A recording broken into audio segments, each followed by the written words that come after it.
అగ్ని ప్రమాదం జరిగింది. రోడ్డుపై అంబులెన్స్ తగలబడింది. అంబులెన్స్ లో ఒక్కసారిగా మంటలు చెలరేగడంతో అగ్నికి ఆహుతైంది. అంబులెన్స్ లో ఎవరూ లేకపోవడంతో ప్రమాదం తప్పింది.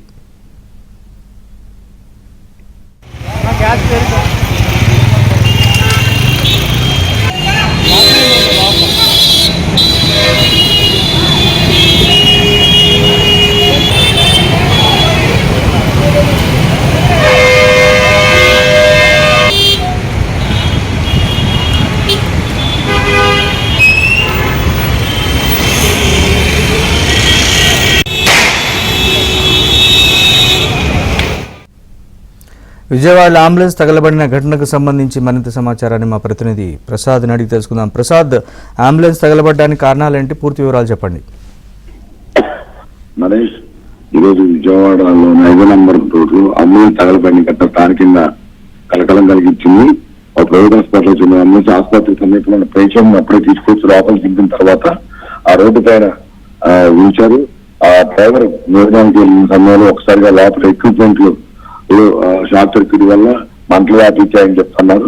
చూస్తుండగానే మొత్తం లోపల ఎక్విప్మెంట్ తో పాటు మొత్తం వాహనం కూడా నిప్పంటుకుని మంటలు ఒకసారి చెలరాయి కనీసం స్థానికులు వచ్చి ఆర్పేందుకు కూడా సాధ్యం పడలేదని చెప్తా ఉన్నారు. అదే సమయంలో పక్కనే రోజు బస్ స్టాప్ కూడా ఉంది. రోజు అక్కడ విద్యార్థులు, మహిళా ఉద్యోగులు పెద్ద ఎత్తున అక్కడ నిల్చొని బస్సులు ఎక్కుతూ దిగుతూ నిత్యం రద్దీగా ఉండే ప్రాంతం. అయితే ఈ రోజు ఆదివారం కావడంతో ఆ ప్రాంతంలో రద్దీ లేకపోవడం, అన్ని సెలవులు కావడంతో కేవలం అంబులెన్స్ కూడా బస్ స్టాప్ సమీపంలో ఉన్న నేపథ్యంలో ఆ సమయంలో అక్కడ ఎవరు లేకపోవడంతో ఇటువంటి ప్రమాదం జరగదు. అదే నిత్యం రద్దీగా ఉన్న సమయంలో కనుక జరిగి ఉంటే చాలా ఇబ్బంది కలిగే కూడా స్థానికులు చెప్తున్నారు. మొత్తం మీద ఎవరికి ఎటువంటి ఇబ్బంది లేకుండా కేవలం వ్యాన్ మాత్రమే తగలబడటం అందరూ ఊపిరి పీల్చున్నారు.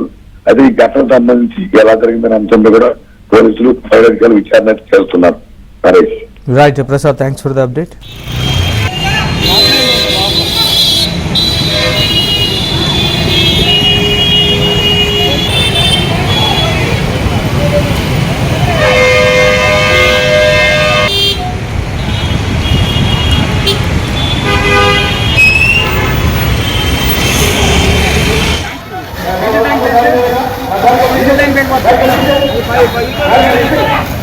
అంటే కూల్ అయిపోయింది.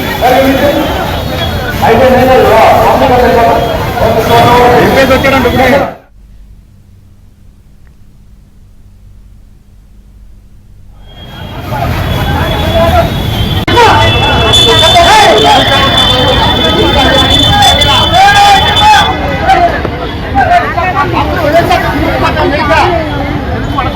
అది ఆడుకుంటా